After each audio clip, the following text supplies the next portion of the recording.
Avant de commencer cette histoire, je dois vous prévenir d'une chose. Ce que vous allez entendre s'est réellement passé dans un petit village de montagne. Et après cette nuit-là, l'homme qui a vécu cette histoire a juré de ne plus jamais remettre les pieds dans cet endroit. Parce que ce qu'il a vu dans cette chapelle n'était pas humain. Bonjour à tous, j'espère que vous vous portez bien.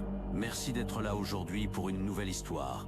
Comme promis dans la dernière vidéo, je vais vous raconter une histoire étrange. Une histoire qui m'a été racontée par quelqu'un en qui j'ai vraiment confiance. Au début, je pensais que c'était simplement une vieille légende. Vous savez, ce genre d'histoire qu'on raconte dans les petits villages pour effrayer les enfants. Mais plus j'écoutais ce qu'il me racontait, plus je comprenais que quelque chose n'était pas normal. Et surtout, certains détails de cette histoire sont très difficiles à expliquer. Alors je ne sais pas si tout est vrai. Mais une chose est sûre, si un jour quelqu'un vous dit de ne pas entrer dans un endroit précis, il vaut peut-être mieux l'écouter.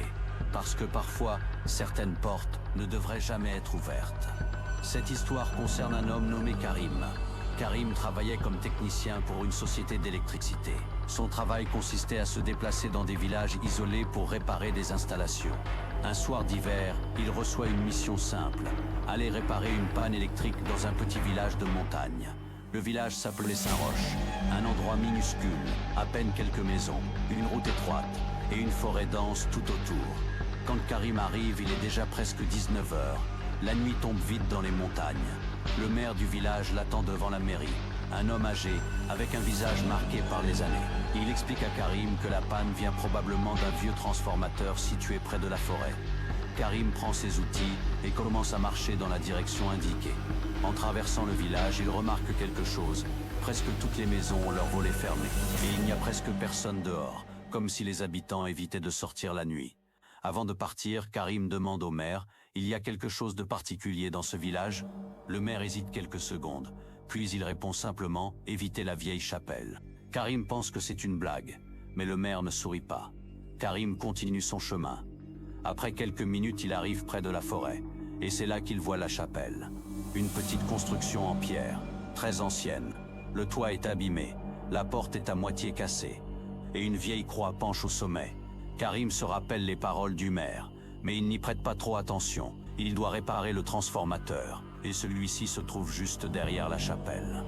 Pendant qu'il travaille, la nuit devient complètement noire. La forêt est silencieuse, trop silencieuse. Puis Karim entend quelque chose, un bruit très léger, comme des pas, à l'intérieur de la chapelle. Il se dit que c'est sûrement un animal, peut-être un renard ou un chat. Mais quelques secondes plus tard, il entend un autre bruit, un bruit étrange, comme un murmure. Karim s'arrête, il écoute. Le murmure continue, très faible, mais clairement humain. La curiosité prend le dessus. Karim s'approche lentement de la chapelle. La porte est entrouverte, il pousse légèrement. La porte grince. À l'intérieur, il fait très sombre. La lumière de sa lampe éclaire les murs. Les bancs sont couverts de poussière. L'autel est fissuré. Et il y a des symboles gravés dans certaines pierres. Des symboles qu'il ne reconnaît pas. Puis soudain, il entend quelque chose derrière lui. Un souffle, très lent, très proche. Karim se retourne immédiatement. Mais il n'y a personne. La chapelle est vide. Pourtant, il a la sensation très claire de ne pas être seul. Puis il remarque quelque chose, au fond de la chapelle, une petite porte, presque cachée derrière l'autel. Karim hésite, mais la curiosité est plus forte. Il s'approche et ouvre la porte. Derrière, un escalier étroit qui descend sous la chapelle. L'air est froid, très froid, et une odeur étrange monte de l'obscurité. Une odeur de terre humide, et de quelque chose d'autre, quelque chose de difficile à décrire. Karim descend quelques marches, et sa lampe éclaire une petite pièce souterraine. Au centre de la pièce, un cercle dessiné sur le sol, un cercle rempli de symboles. Et au milieu du cercle, une vieille statue, une statue étrange, une créature avec des cornes, et un visage déformé, comme une représentation du diable. Karim sent un frisson parcourir tout son corps. Il comprend immédiatement que cet endroit n'a rien de normal. Il s'apprête à remonter les escaliers, quand il entend un bruit derrière lui. Les marches de l'escalier. Quelqu'un ou quelque chose est en train de descendre. Très lentement, Karim pointe sa lampe vers l'escalier, mais la lumière semble avalée par l'obscurité. Puis il entend un son, un rire très faible, mais profondément inquiétant. Karim remonte les escaliers en courant. Quand il sort de la chapelle, le vent souffle soudain très fort. comme si quelque chose venait de passer derrière lui. Il se retourne une dernière fois, et pendant une fraction de seconde, il croit voir une silhouette, debout dans l'ombre de la chapelle. Une silhouette haute, avec quelque chose qui ressemble à des cornes. Karim quitte immédiatement le village après avoir terminé la réparation.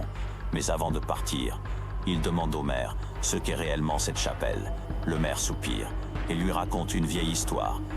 Il y a plus de 100 ans, un groupe d'habitants pratiquait des rituels étranges dans cette chapelle. Des rituels destinés à invoquer quelque chose qu'ils appelaient le diable de la forêt. Un soir, plusieurs personnes ont disparu. Et depuis ce jour, les habitants évitent cet endroit, surtout la nuit. Karim n'est jamais retourné dans ce village. Mais quelques semaines après cette nuit, il a reçu un appel du maire.